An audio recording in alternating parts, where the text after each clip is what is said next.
say decisions, do you mean like stuff that coaches are gonna vote on and recommend up the ladder, and what specific stuff, like the schedule or anything else? I don't think I get into specifics. I mean, there's obviously a purpose to every meeting, and we have an agenda and we have ideas of things, but I mean, it could be anything from rules and regulations in terms of the way we play the game, making the sport safer, to enhancing the experience for student athletes, everything.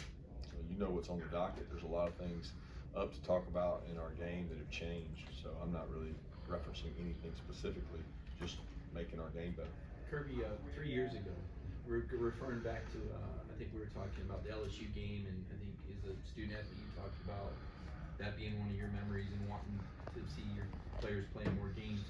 You said at the time you were in favor of a 9-game model. Has anything changed with that? Is that still a more priority in your viewpoint on that? I'm always excited to have great matchups. You have to walk a fine line. I don't think there's a coach in his right mind that's going to say, in a perfect world, I think it's 8 games, 9 games, because there's so much more involved than just what the coach wants.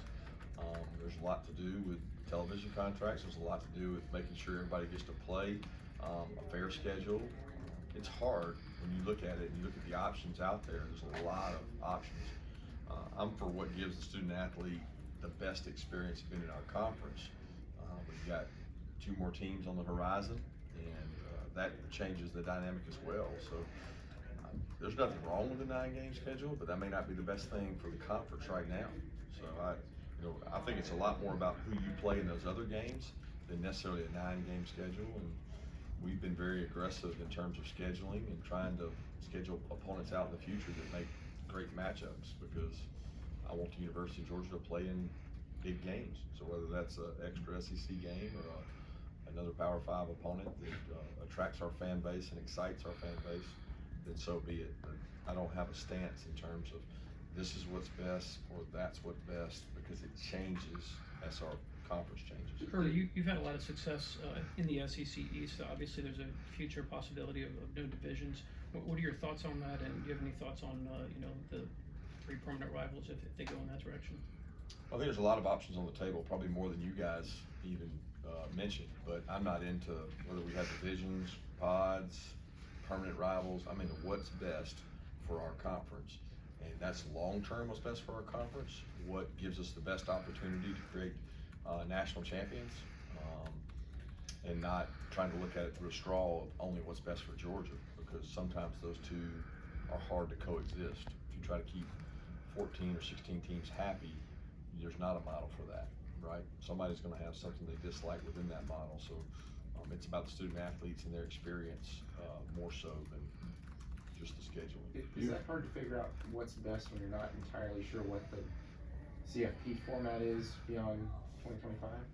Probably, but again, we can change that within conference anytime we need to. So it's really just more about what we think fits best for the model moving forward. I'm excited about the potential to have 2 teams. I'm excited about the leadership within our conference that helps make those decisions. They have the hardest decisions to make, guys, because they've got 14 members that are not going to all agree on one thing.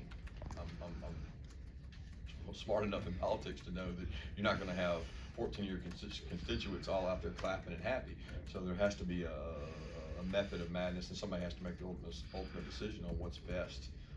And I just think long-term, having been in this conference for 28 years in some way, shape, or form, that it's the best conference there is. So let's keep it that way. As a guy who grew up watching SEC football, played it, has worked in the league, the idea of playing Oklahoma and Texas as conference opponents, like, what is that? When you think about that, is it still a little crazy? I don't think about it because I'm worried about the opponents I got to play this year. I mean, it's easy for you guys to fantasize all the way out and think about those matchups. It never crosses my mind because I'm concerned with the schedule I got. I'm worried about Oregon, and that's just the truth. So does it excite me that our conference is growing and it could become stronger? Absolutely, but I'm not thinking for 1 second about a 2025 schedule right now. Speaking of Oregon, you've worked and obviously mentored with a lot of great coaches during your career. For Dan specifically, to go from being a GA in 2015 with you guys and him and Sophia having their situation financially at that time, to 7 years later being a 2-time Broyles finalist and a head coach, how would you describe how he was able to do that? Hard work. I mean, he slept on floors in offices. He drove thousands of miles to get job opportunities. He was a high school coach that had a dream, and he realized the dream because of his hard work. And, you know, I like to think in our profession that if you work really hard, you're smart, you catch on with the right people, that you can be successful. And Dan's paved his own way. You know, he's done more for the people he worked for than the people who worked for him, that he worked for did for them. So he's really an incredible worker, enthusiastic, buys in, and got a great family story. In an industry